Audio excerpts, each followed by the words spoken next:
Good morning, everyone. Well, it is truly a beautiful day in New York City. It's beautiful and sunny outside, but I am so happy today because I was just up in the Bronx seeing kids coming back to school, middle school kids coming back.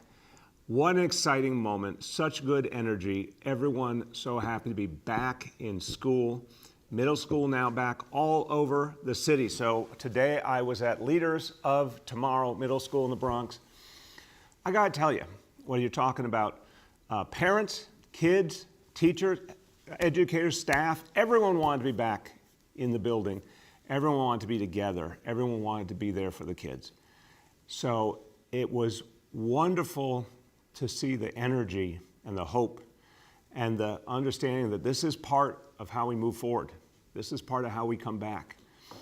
And I talked to some of the kids. And I know this as a parent, a lot of times you'll get those one-word answers. So I said to them, how do you feel? Most was like, good, are you ready? Yes. But a couple of kids, I said, hey, tell me, why are you happy about coming back to school? And they said they really didn't like, just doing remote learning. I asked a young man named Joshua, what did you think of remote learning? He looks at me, he says, boring. And no, I'm sorry, that's a different young woman. Malak said that, boring. I looked at Joshua, I said, why do you not like remote so much? And he said, because it's weird. And I just love these kids saying it just wasn't what gave them what they needed. What they needed was to be with their friends. What they needed was to be with their teachers, to get the warmth, to get the energy. We were in a classroom with Ms. Cotino's classroom, and Ms. Cotino was just full of energy, and she asked the kids what was bringing them joy today, and so we all said to her, what brings you joy? And she said, what brings me joy is being back in the classroom with the kids. I want to be here. It feels right. And she just said it is literally a feeling of joy to be able to educate our kids. So that's what we saw today. And again, I know lots and lots of parents are also feeling relief today. It's been a lot for them to have to cover all the bases at once. Finally, our middle school parents getting a little bit of relief. Big, important day for New York City. And our chancellor feels this to his core. He and I have been at all the opening days together, and every one of them just feels so special. So I want you to hear, because the chancellor has been working so hard with his team to get middle school back, and we're going to go farther in the months ahead. I want you to hear from our Chancellor, Richard Carranza. Thank you, Mr. Mayor. It was truly a pleasure to be at Leaders of Tomorrow Middle School this morning to see that energy that you talk about. And before I say anything else, I also want to thank Principal Joe Biernot, who had just a well-oiled machine this morning. Students getting tested or their temperatures taken, consent forms, everything in place. So thank you, Principal Biernot. It was exciting to welcome our middle school students back to their classrooms today. When we were at Leaders of Tomorrow Middle School in the Bronx this morning, even behind the masks, there was such joy and excitement on the faces of our students. It's an important reminder of why it's so critical that we open our schools for in-person learning as soon as it's safe to do. And none of this would have been possible without our dedicated school staff, who have done a tremendous job supporting students remotely, from the educators that are teaching lessons in person and remotely, to the staff who make sure buildings are ready, to families for their continued perseverance and flexibility. I'll tell you that you could have eaten off of the floors at that middle school. They looked beautiful. And of course, to our middle schoolers themselves, who have done such an amazing job of learning from home for the first half of this school year. You are incredible, and we are very proud of you. We have come a long way together since the fall, and we reopened District 75 schools, our elementary schools, moving the majority of our students to in-person learning 5 days a week, and now we're beating back the virus. Over 30,000 of our educators have received a vaccine, and that number is increasing every day. The CDC recently adopted the same health and safety standards that we in New York City have had in place in September. Together, we wrote the playbook for delivering a safe and supportive education for our children. And we're not stopping now. Yesterday, we reached 500,000 COVID tests administered in New York City schools, and the latest weekly positivity rate in our schools is 0.58%. So as the mayor has said on many occasions, we can truly say the safest indoor locations in the city of New York are in the classrooms of the New York City Department of Education.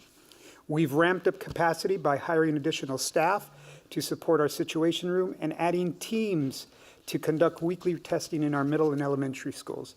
We will continue to provide the safest learning environment possible for students, educators, and staff. Y una palabra, por favor, si me permite, señor alcalde, en español, para nuestras familias hispanoparlantes. Hoy fue un día de éxito para nuestros estudiantes de la secundaria que volvieron a aprendizaje en persona en sus edificios. Lo que vivo nosotros en esta escuela, Leaders of Tomorrow, secundaria, en el Bronx, fue algo de maravilla. La alegría de los estudiantes, la alegría de los maestros, de los directores, todos los que sirven a nuestros estudiantes, era palpitante. Sin embargo, continuaremos nosotros con todo lo que hay hecho para asegurar que nuestros edificios sean los más sanos y seguros de toda la ciudad. Con eso, con mucha felicidad, digo, bienvenidos al aprendizaje en persona. With that, sir, I'll turn it back to you. In every language, it is joyous, Chancellor, and thank you so much. Just an update, everyone, and this is just a wonderful, wonderful report. Breaking news, as of this morning in New York City, 1,203 schools are open today.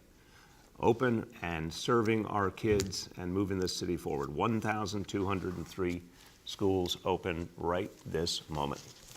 Okay, let's go to what we focus on every single day, which is bringing this city back, recovery for all of us, and that means getting everyone vaccinated, getting to that 5 million New Yorker vaccination point. I know we can do it. We can get 5 million New Yorkers fully vaccinated by June. And one of the big reasons is the Johnson & Johnson vaccine is coming. This is very exciting. One dose, easier to use. We should be seeing a substantial amount of it in March. That's going to make a big difference. Where are we right now? From day one, number of vaccinations administered. Here we go, 1,614,585 doses. That is more than the entire population of Philadelphia, Pennsylvania, which is the 6th largest city in America. So you can see every day this number just keeps climbing, climbing. If we get the supply we need, we can take off. Now, we had a tough week last week because of the storm, delayed shipments of the supply of vaccine, but a lot has now come in. So we're going to blitz this week. This is going to be a very intense week, and we're actually adding capacity at a lot of our sites because we have extra vaccine now for this week. So we're adding overnight shifts at the Brooklyn Army Terminal, at the Bathgate site in the Bronx, at Citi Field in Queens. We're doubling the number of appointments at some of the key sites in communities where we're focusing on fighting disparity at Teachers Prep and at Martin Van Buren High Schools. We're opening new pop-up sites in communities that need more outreach, and particularly for our seniors. So we have a seniors-only site, El Caribe, in Mill Basin, Brooklyn, and we're focusing on faith communities, getting faith communities to help us get their congregants and communities involved, again, particularly seniors. So we have a site that will be opening this weekend at 1 Corinthians Baptist Church in East Harlem. So a lot going on. Test and Trace will be operating the 1 Corinthians site. That'll be Saturday and Sunday from 10 a.m. to 6 p.m. So for residents of Harlem, want to make sure you know that site is going to be up and running. And we want people to go right away. If you need the vaccine, go to nyc.gov/vax4NYC, nyc.gov/VAX4NYC. Let's get people signed up because we know we have the capacity to reach so many people, every single person. I'll tell you, yesterday I was in Jackson Heights and Queens. People kept coming up to me, seniors, saying they got in the first shot, they got in the second shot. It changed their lives. The joy, the comfort, the relief, it's happening for more and more New Yorkers. Let's get out there and get the word out. The vaccinations can happen right now here in this city for so many people. Now, we're doing a lot of partnerships to reach people at the community level, particularly in communities that have been hit hardest by the coronavirus, communities that also we're seeing a lot of hesitancy. We need to overcome the hesitancy, give people answers, give them faith, get them vaccinated to protect them, particularly seniors. So today we're announcing a partnership with the National Action Network and Choose Health Life. And what we'll be doing, and Reverend Sharpton is really helping to lead the way in getting a number of faith communities and faith organizations to help us create these pop-up sites on the ground. This will be happening. We have planned to initially have 10 sites. We're going to keep building from there. But now we're talking about how we build trust. Community leaders, faith leaders that people know and trust and like and believe. That's how you do it. Reverend Sharpton himself is putting his arm where his mouth is. He is out there himself making sure that people know that he's getting vaccinated, that everyone can have faith in this vaccine. And look, again, we understand the hesitancy, we understand the history, we understand why folks are not necessarily ready in the first instance, but what we see more and more is that word of mouth impact. When people have someone in their family who gets vaccinated, it gives them more faith. Someone in their community, a neighbor, someone they work with. There are so many instances, I've been hearing them more and more, where people say they got vaccinated because someone they knew and trust already got vaccinated ahead of them and it worked okay for them. But also, voices people know and trust make a huge difference. From the beginning, we've said we need clergy to be a really big part of this.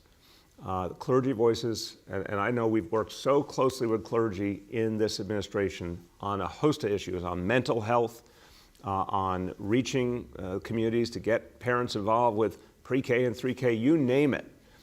Clergy's been crucial to all we do, but one of the things we found is that people listen to their faith leaders. They have a special belief and respect for their faith leaders.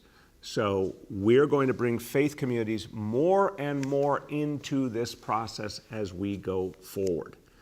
And I want everyone to know that we don't for a moment miss that. If someone's distrustful, if someone has questions, if someone has concerns, that's not something to disrespect. That's something to hear and answer, reassure, give evidence, and again, particularly powerful when folks are able to come forward and say, look, I'm going to be doing it myself.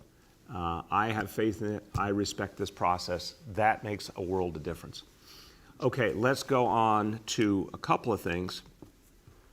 I want to do our indicators, and then I want to do a special reminder because we have an important day tomorrow, so I want to make sure people know about this because Purim is coming up. But first, let me do the indicators.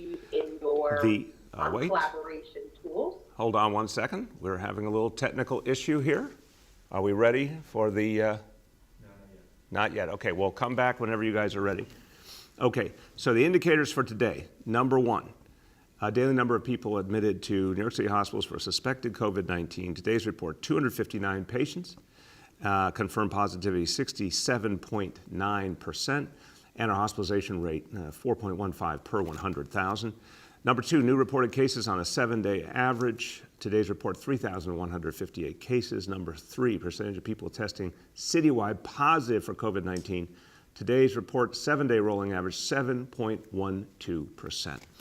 Again, special day tomorrow, tonight and tomorrow, the celebration of Purim. I want to make sure that folks know as we celebrate. This is a wonderful, joyous holiday in the Jewish community. It is all about a celebration of life. It is a joyous time. It is a time to focus on the deliverance from evil. It is a time when people really get to celebrate and enjoy, but we also have to be smart and careful.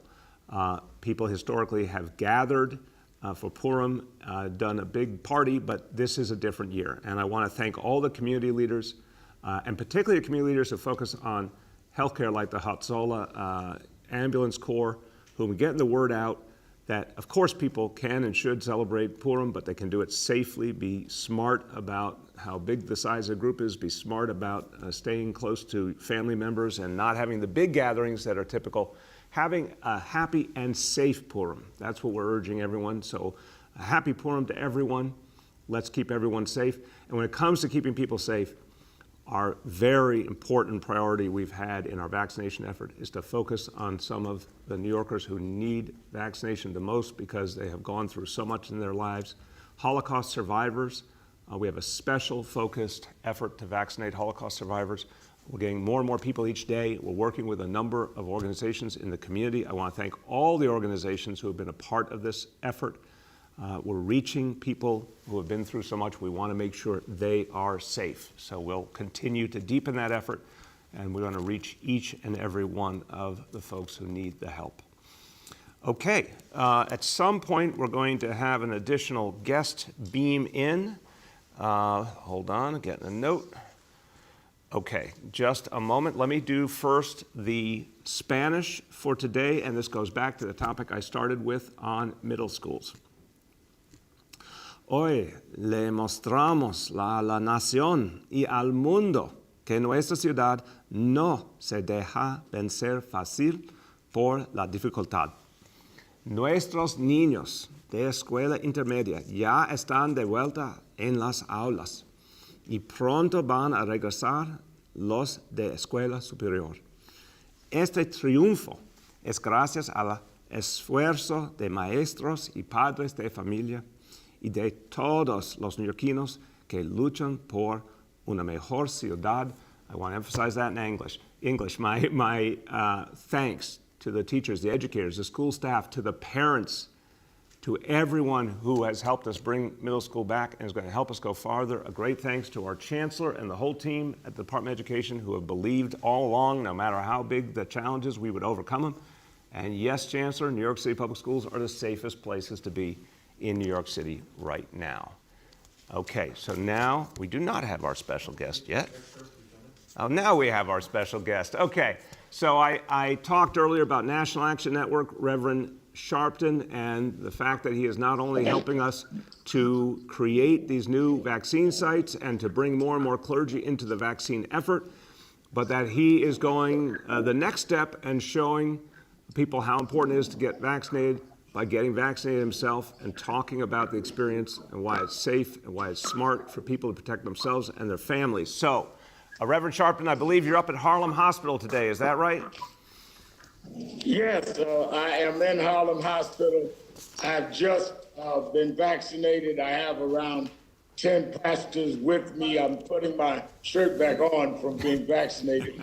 And the pastors from all over different parts of the city, including my pastor in Brooklyn, Dr. Adolphus Lacey, and Pastor Kanan, all of them are here with me.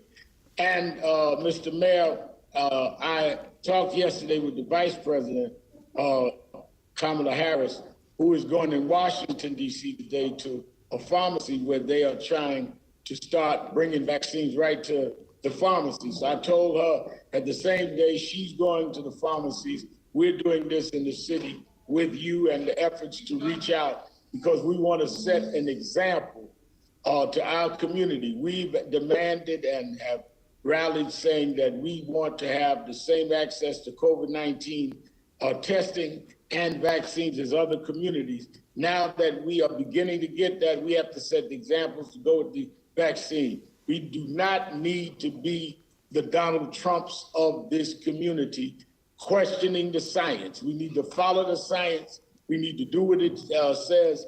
I know all of the conspiracy theories. I've looked through them. Tuskegee was letting people suffer and not get shots, keeping the penicillin away. This is the opposite of that. I trust Dr. Corbett and the Black doctors that were involved. So I'm here saying I cannot afford not to take the shot. Hey, that's so helpful to hear, Reverend Sharpton, and thank you. And I want to just ask you, because I think this is one of the things that people always need to hear. Why did you personally choose to have the shot, and how does it feel right this minute? I personally took the shot because I feel two things. One, that you've got to be sure that your loved ones and the people you're around are not risking themselves being around you because you're playing some jaded game of Russian roulette, saying I may be still negative, I may not be. And that's not fair to your loved ones, even if you want to do that to yourself. And secondly, is that I wanted to set an example. I think those of us that are in public ought to set a public example. And I didn't want to tell people to go do something that I was not going to do myself. And right now, I'm feeling very well. I don't feel any kind of after effects at all as of yet. Excellent. And I really want to thank you, Rev. Your message is so important for people to hear. And I want to thank everyone at Harlem Hospital, one of the great medical institutions of this entire city with such an extraordinary history. I know they took good care of you today, and they're ready to take care of everybody else who is going to come in and get that vaccine. Rev, thank you so much for joining us, and we got to spread this message everywhere. We got to tell people how important it is, and thank you for helping us to create these sites in the community with clergy. That's going to make a huge difference. Thank you. All right, God take bless. care. God bless. Okay, everyone, let's go to our colleagues in the media, and please let me know the name and outlet of each journalist. We'll now begin our Q&A. As a reminder, we're joined today by Chancellor Carranza, by Dr. Choksi, Dr. Katz, and Senior Advisor Dr. Jay Varma. First question today goes to Gloria from New York One. Good morning, Mr. Mayor. Hey, Gloria, how you doing today? I'm doing well, thank you. How are you? Good, thank you. I wanted to follow up on a story that my colleague Alyssa Palicelli did this week. We went to some of the sites that have opened up recently, particularly the ones in Brownsville and East New York that were set up to give priority to home health aides and people who live in the area. And we actually found, after visiting twice, that some of the people that were receiving shots were from outside of the communities. Many of them were not home health aides. And so I wondered if there's any kind of follow-up that the city is doing or anything that the city can do to ensure that the sites that you're setting up that are supposed to be targeting specific people, whether it's seniors or home health aides or people of color who live in these neighborhoods that have been affected, are actually getting those shots, and that it's not other people coming from other neighborhoods to have their vaccinations there. Thank you. It's a really important question. I appreciate it because it's something we work on every day, Gloria. We give priority to make sure we're reaching people in greatest need, and we work on every day making sure those priorities are adhered to. We obviously don't turn away people who need the shot and from other communities, but we want to really get those priorities to be the focus. So I'm going to turn to Dr. Katz and Dr. Choksi so they can tell you about the way we do that constant work to make sure the priorities are adhered to. Dr. Katz. Yes, sir. Thank you so much. And you've said it very well. The goal of setting up these centers is to make sure that we are able to vaccinate people who are doing these vital services and that we reach all sections of the community. We know right now there's a lot of pent-up demand and a lot of different people wanting to be vaccinated. And we all have to remember the goal is to vaccinate everyone, as you have said. There's no bad vaccination, but we do want to work hard to prioritize the people who most need it and get them vaccinated as quickly as possible. Thank you, sir. Thank you, Dr. Choksi. Thank you, sir. What I would add is just to acknowledge that access is the first step. Putting our sites in the places where we know people will most benefit, in the neighborhoods that have been hardest hit. This has been very important to us, and the mayor has charged us with doing that across New York City. But we know that that is only the first step. And so we're also working closely each day with community-based organizations, with faith leaders, as you heard today, and with the associations that represent home care workers and nurses and others when it comes to more specifically targeting certain sites. So we'll keep working on that each day so that tomorrow is better than today. Amen. Go ahead, Gloria.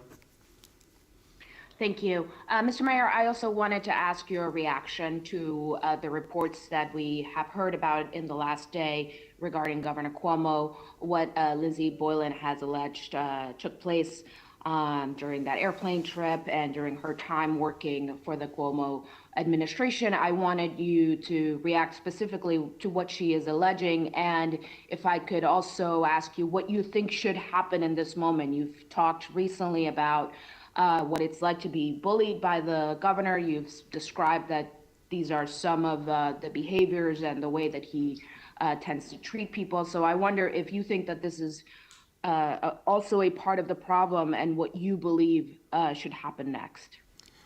Gloria, look, these allegations are really disturbing. Let's be clear about that. They're really disturbing. We have to, as New Yorkers, we got to take this seriously. When a woman comes forward with this kind of very specific allegations, they have to be taken seriously. We need a full and independent investigation. I want to emphasize the word independent. Investigation by some individual or entity that is not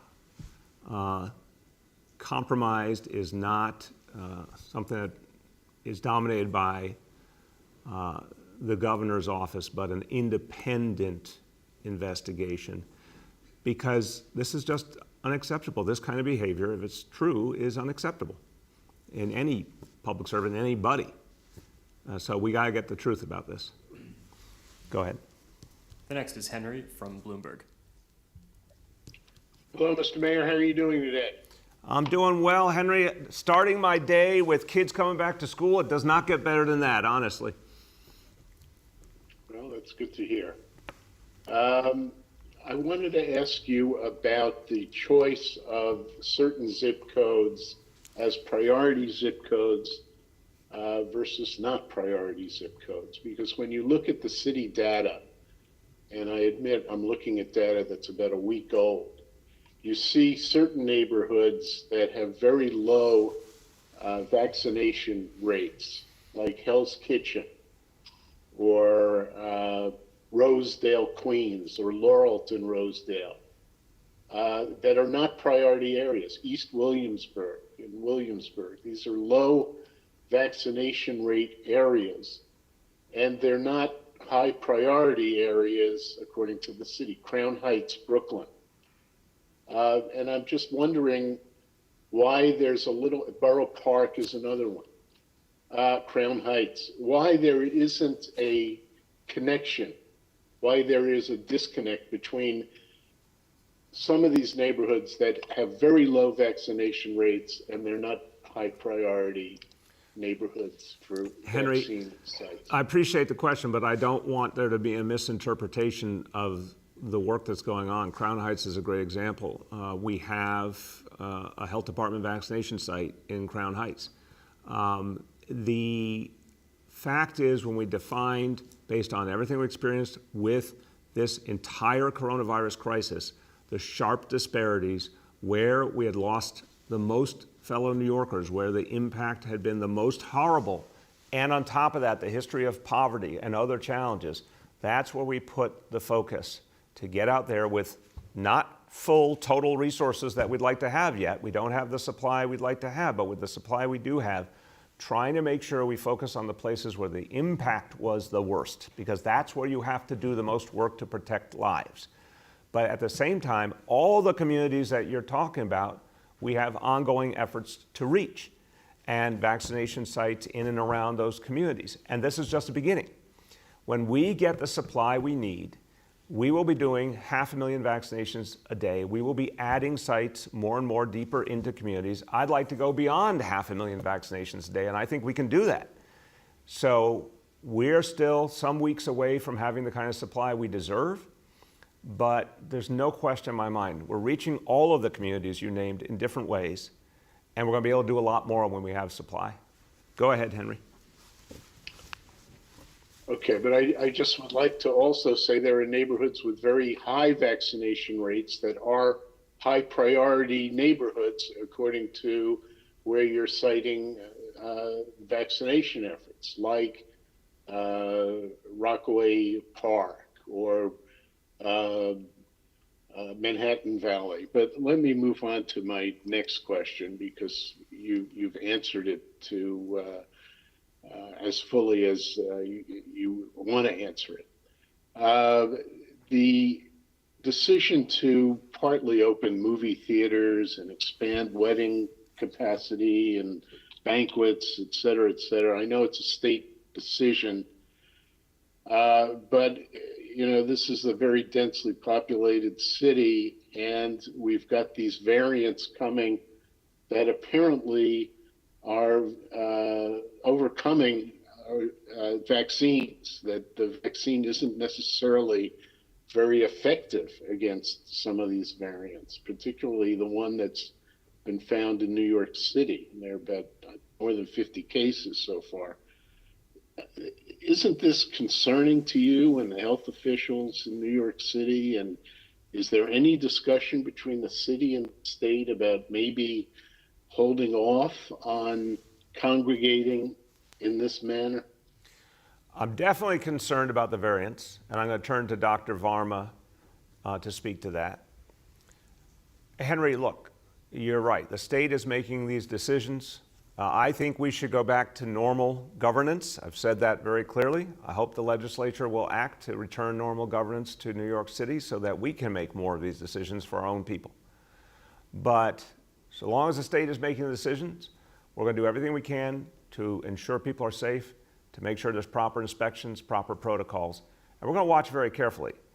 And if we see from the data and the science that things are not working out, I'm going to say it out loud. I'm going to make sure that's very clear to people in New York City. If we see any of these moves not working, having unintended consequences, we're going to do something about it. But where I would not agree with you is on your characterization of the impact of the vaccine on the variant. I actually think, in general, the research keeps coming back that the vaccines do have the impact we hope for. And that's something we need to stay focused on. So Dr. Varma, could you speak to that? Yeah, thank you very much. I really want to echo what the mayor's last comment is. There's a gap, unfortunately, in scientific reporting that's going on publicly. People are translating findings that people find in the laboratory, like there is this mutation in this virus, into an outcome of the human. We really don't know enough about human immunity to draw those direct conclusions. That's why we do clinical trials. That's why we collect data continuously.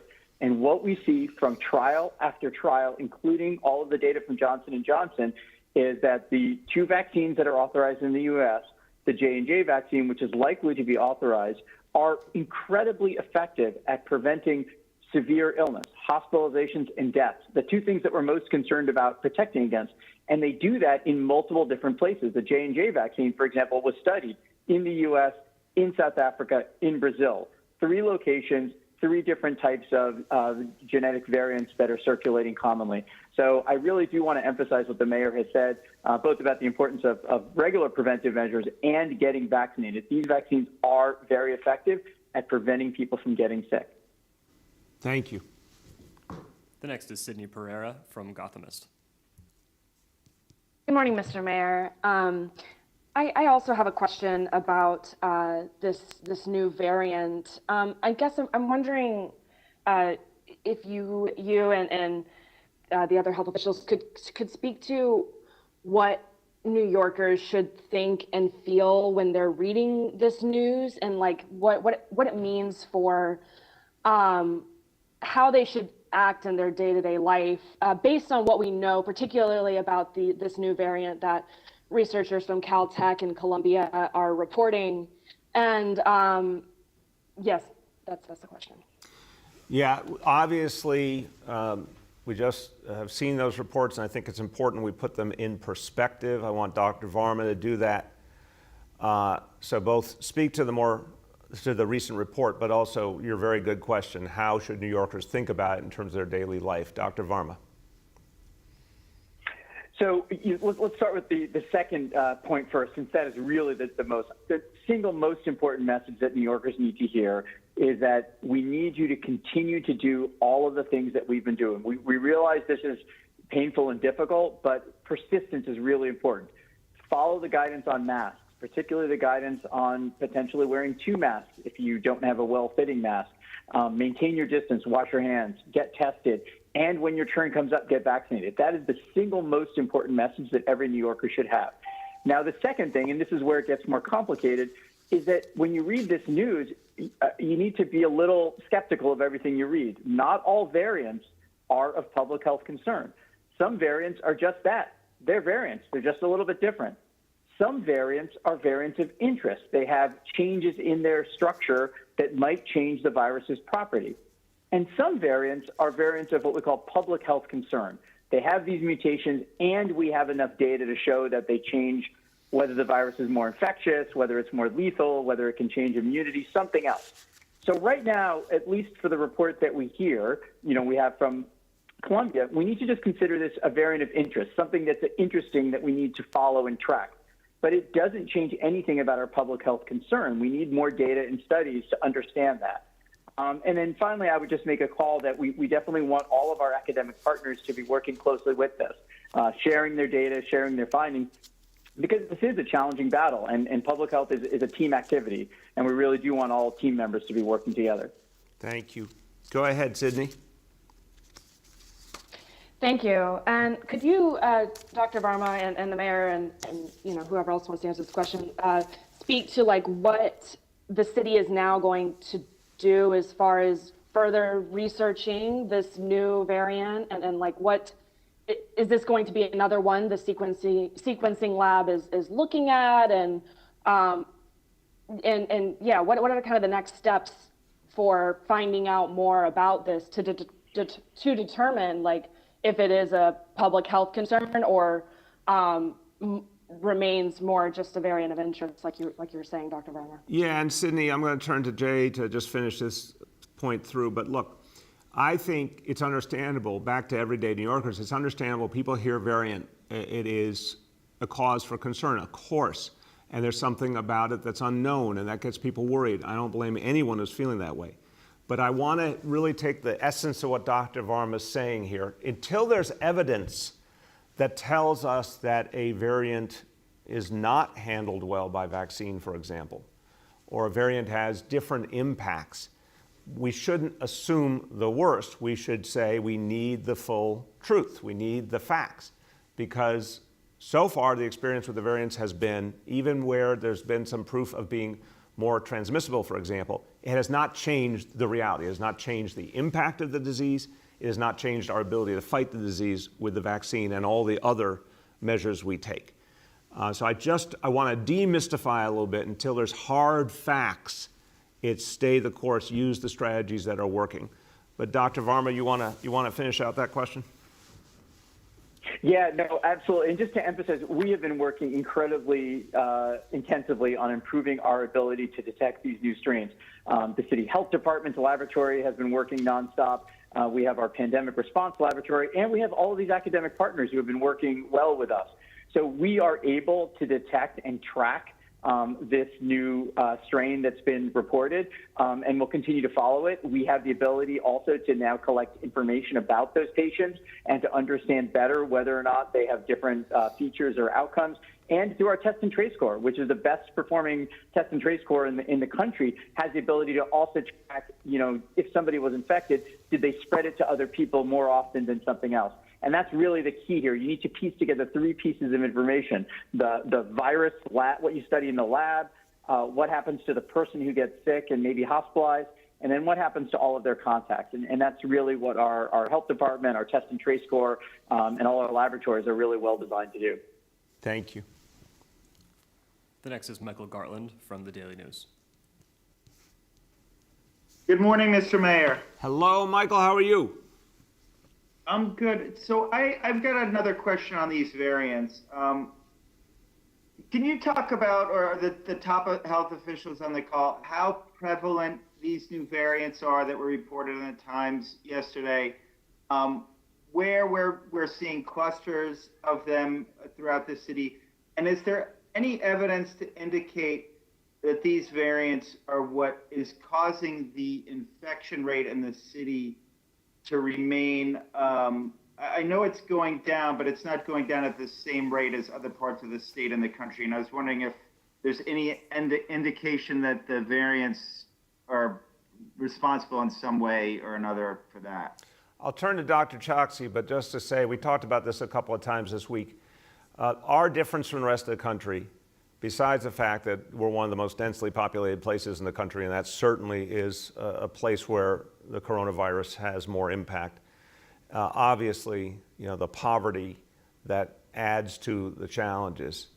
But really, it's also that we're testing much more than almost any place. And so we're getting a truer measure of what's happening. I would dare say in a lot of parts of the country, the data is a little more questionable because there just isn't as much testing going on. So again, we believe in a lot of testing, we believe in a lot of transparency, but that may seem to present a number higher when in fact I suspect we're not seeing the whole picture of how high the rates are in some other places.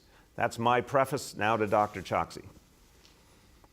Thank you, sir. And just to answer the specific questions first, no, we don't have any evidence at this point that the variants are, this New York variant, the B1526, is what is contributing to the trajectory of cases, which we should emphasize continue to decrease. We also don't have any evidence at this point that the variant is concentrated in certain parts of the city. And I want to just take the opportunity to emphasize some of the big picture here, because that's what we have to hang on to. The science around this is just less established compared to other variants like the UK variant, which we are tracking very closely as well. And so as we get the information from these new studies, while they are important, as Dr. Varma said, they remain quite exploratory with respect to the real world effects. And that's the most important thing from the public health perspective. Whether it's a new strain that spreads more easily or causes more severe illness or reduces vaccine effectiveness, we have no indication that that's the case yet. So we'll continue to collaborate with our partners on those important scientific questions, but we shouldn't let our scientific understanding outpace what we know works today with respect to public health precautions. Amen. Go ahead, Michael. My second question has to do with Terry Monahan and his departure from the NYPD.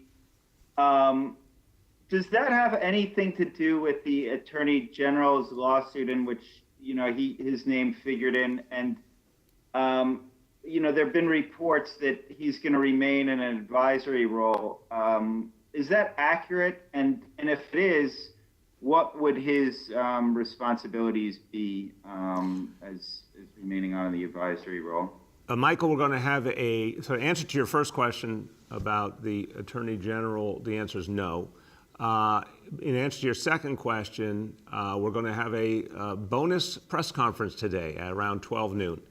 And we'll be speaking about the important developments at the NYPD. So I'm going to not speak to the second question yet. I'll talk about that at the next press conference.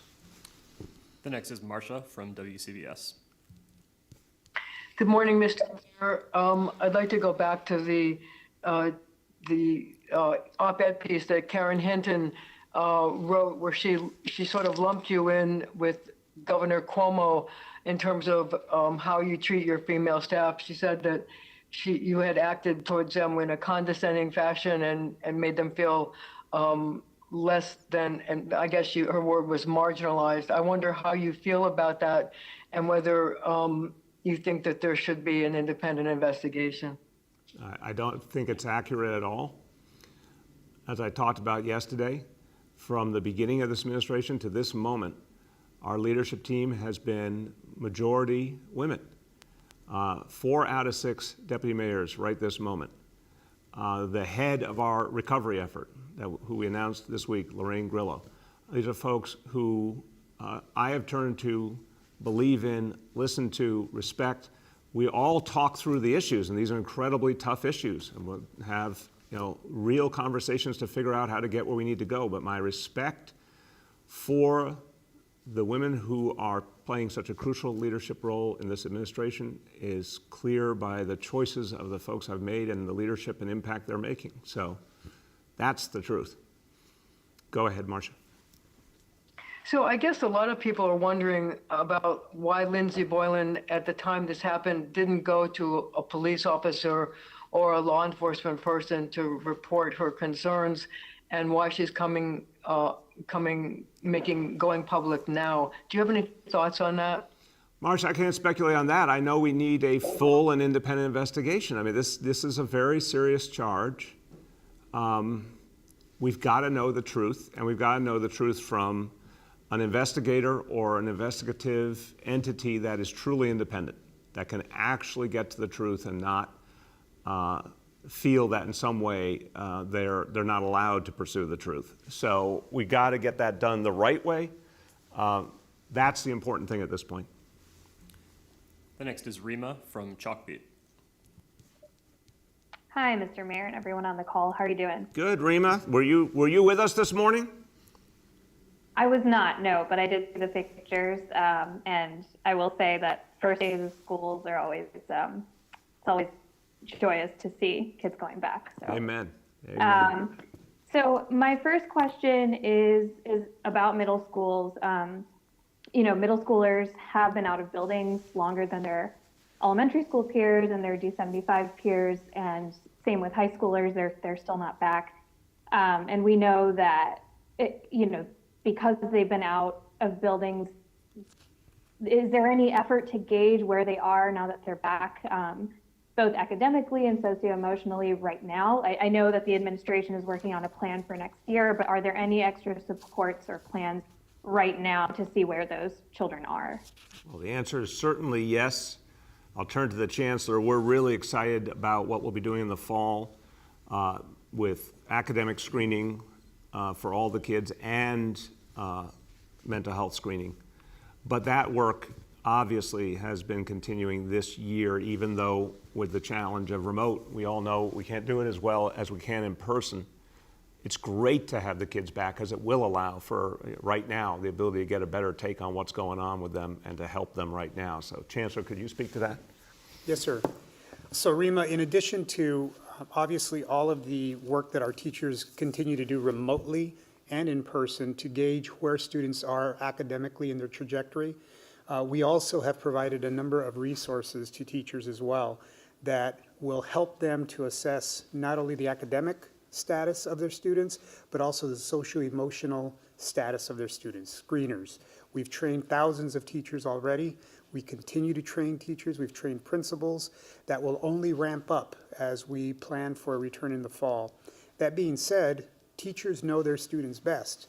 So I can't tell you how many of the schools that I've visited, both in person and through a virtual platform, in which teachers are conducting these kinds of inquiries into where are you in terms of learning for students, but also where are you in terms of how are you feeling, what's bothering you, what do you like.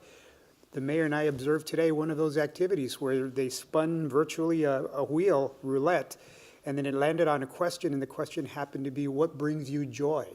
Now, during this pandemic, obviously, we've all had to deal with the trauma of the pandemic, but just giving a student the opportunity to flip the question instead of what are you dealing with into what brings you joy allowed children and adults to actually express what does bring them joy, which connects them to, again, the better parts of the social emotional landscape in their classroom.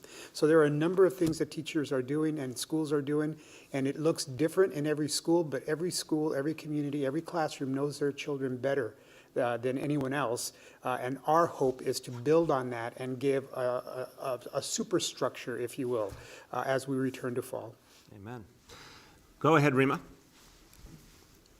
Okay, so my second question is about standardized testing. I'm sure you're aware of the federal government's decision this week that mandates standardized testing, but there's going to be a lot more flexibility in how those tests will be offered. Now, this is, of course, this is up to the state education department, but given New York City's vast size and how different children are learning differently this year, more than ever, I'm wondering if you have any sense for what sort of standardized testing could best work. We do know that the state has declined to do any remote testing because they believe it's not feasible. So what are some things that you're thinking could best work for those tests this year? And generally, what are your thoughts on the US DOE's decision? Rima, look, I'll turn to the Chancellor, but just say we're all concerned, given everything that has happened, about whether high-stakes testing is going to get us a true measure of what's going on. Obviously, I've been concerned about the problems with high-stakes testing for many years. But my sense of the federal action is it actually gives a tremendous amount of flexibility. So I want us to really carefully study what's going on and, and work with that flexibility. Chancellor. Thank you, Mr. Mayor. So Rima, we continue to work very closely with the commissioner and with the chancellor, quite frankly. The federal guidance did give some flexibilities, absolutely. But we've continued, and I've continued with them to engage with federal authorities around really highlighting from a grassroots perspective, what are the challenges in summative assessments? Now, summative assessments, and I join with the mayor, I've never been a fan of summative assessments. There's a famous educational researcher named Doug Reeves who said summative assessments are autopsies. You don't learn anything from them. It's at the end of the year. We should be doing formative assessments, which are much more like physical exams. It gives you information right now that you can act on as a teacher. Where are the gaps? Where have children fallen behind? Where can you intervene? We are much more, I would say we are totally focused on formative assessments and supporting schools that are already implementing formative assessments. Now look, now as an educator, there is no question. We know that children have fallen behind. That is the whole genesis that undergirds our COVID plan, return to learning plan. So we know that. We don't have to give a summative test for that. So as an educator, I would say to parents, there is an opt-out. And if there's ever a time for parents to consider whether that opt-out makes sense for you, that is the time. This is the time. Because we do not want to impose additional trauma on students that have already been traumatized and then say we have to test students that are in person and not students that are in remote. And it just makes no sense in a pandemic to apply the rules of the past, pre-pandemic, to a pandemic situation. So as I said, the commissioner and I continue to work very closely together on this, and we will be very, very transparent with our community around what are the options that we have while we continue to advocate at the federal level for, let's have a real common sense policy in this regard. Thank you. Go ahead. We have time for two more for today. The next is Ruvain from Chalkbeat, from Hamadia. You changed his outlet midstream. I thought I got a new job for a minute. Good morning, Mr. Mayor. How you doing? You have range, Ruvain. You could go anywhere and be great. Thank you. I hope my boss is not listening. Yeah. But I have a question about the delivery of vaccines to homebound seniors. I know you've been talking for a while about how you look forward to the Johnson & Johnson. This way you could only bring one, you could just have one shot instead of two. But the Johnson & Johnson vaccine has been shown to be considerably less effective than Pfizer and Moderna. These homebound seniors are, presumably at a lot more risk if they catch COVID. They often have, comorbidities and such. So isn't it a risk here that we're giving them something less effective? No, I really don't believe that's the case. I want to turn to Dr. Katz. What matters most when we're vaccinating a senior is to protect their life, to protect against any potential they could lose their life to COVID, to protect against the worst impacts of COVID, to protect against hospitalization. From everything I've heard from our medical team, Johnson & Johnson vaccine does that well, does it with one dose only, does it with much less refrigeration, so it's exactly the right kind of vaccine to go to buildings where seniors are and do that one-on-one vaccination. No, I would argue it's exactly what we do need. Dr. Katz, could you speak to that? I only wish, Mr. Mayor, I could give you an honorary medical degree for your answer to that question. Absolutely. What we as doctors, as New Yorkers should care about is preventing serious hospitalizations and deaths. And the Johnson & Johnson vaccine is every bit as good as the Pfizer and Moderna at preventing those serious outcomes. And the fact that it's a single dose and that it does not need special refrigeration will make it so easy. I can't wait till March when I'm vaccinating my patients at Gouverneur with that vaccine. I have full confidence in it. Thank you, sir. Thank you. Go ahead, Ruvain. All right, now correct me if I'm wrong, but the studies have been shown with Pfizer and Moderna that even, specifically Pfizer, that even one shot is something like 85% effective, which is, again, more than the one shot from Johnson & Johnson. So if we're doing, once we want to say that for the seniors who want to do one shot, wouldn't the single Pfizer or Moderna shot be at least, if not more effective than the single J&J shot? Appreciate the question. I'm going to give Dr. Varma this one because, again, I do hear the various comparisons, and we keep learning about each vaccine, but I want to emphasize when you have the ability, especially with homebound seniors, to get to them in their home, in their apartment, which is very hard to do with a vaccine that requires intensive refrigeration, but much easier to do with the Johnson & Johnson vaccine. Again, think about the mission. You raised the mission very rightfully. We want to get to homebound seniors, including some of our Holocaust survivors who are homebound seniors. We have a vaccine that will protect their lives, and it's the right one for that mission when we're going to go home by home. But Dr. Varma, on the comparative efficacy, could you give the explanation? Yeah, no, thank you for the question. And I know this is also going to be challenging because you're going to read news stories about the effectiveness of a single dose. You know, those are all derived from evaluations that are occurring in real time from the UK, from Israel, and they are useful and important. You know, it does become a real challenge, though, as a public health recommendation.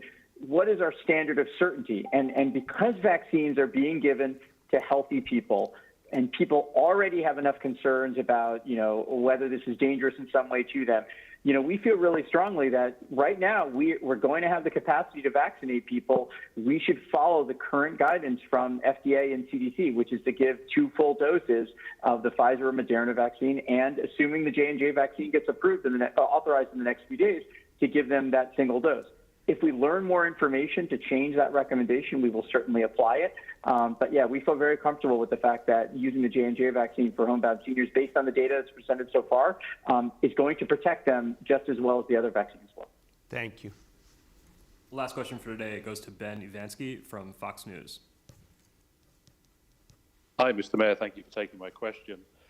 First question, given the growing criticism and problems facing the governor, do you think it's time for him to maybe take a time out and deal with his problems rather than continue to deny everything and take a look at them directly and deal with them?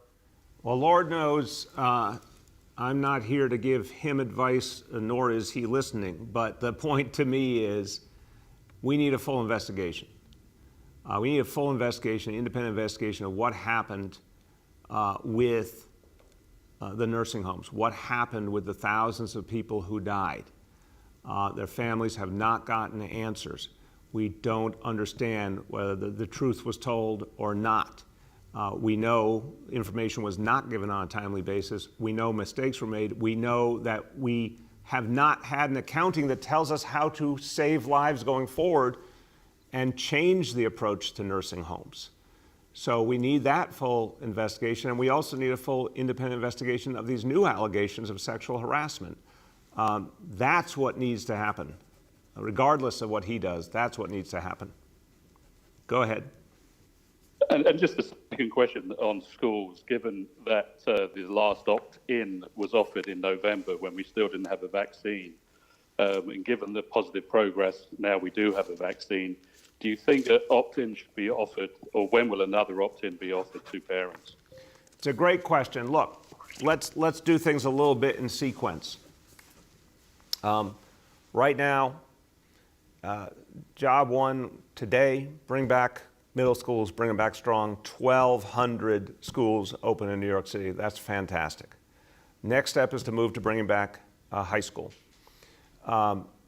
We are also watching for that turning point, which I really hope we'll see soon, where as vaccination levels rise and case levels decline, we might see a much better healthcare situation. We might then be in a point where we could do a new opt-in and bring more kids back. But we're not there yet. We have to get evidence that we're there, and we obviously are watching these variants in particular, which are still an X factor here. So I would say to you, middle school today, high school soon, and then the hope for the window to open for another opt-in during this school year. And of course, what we're all more and more focused on, coming back strong in September where every single child who wants to be in school can be accommodated in school. That's our goal, and I really do believe we're going to reach that goal. And I'll conclude with that point. Look, seeing kids back in school today, again, really just gives you hope. You can start to see the city, what it's going to look like when we bring things back. It's such an important moment for kids. It's such an important moment for families. This is one step, one powerful step on the road back. And what's clear to me, anytime I'm out in a community, as I was today in the Bronx, talking to folks in neighborhoods, they are ready for New York City's great comeback. And they're going to make it happen. New Yorkers are going to make it happen. New Yorkers are raring to go. And today is another step forward. So congratulations, everyone. Thank you.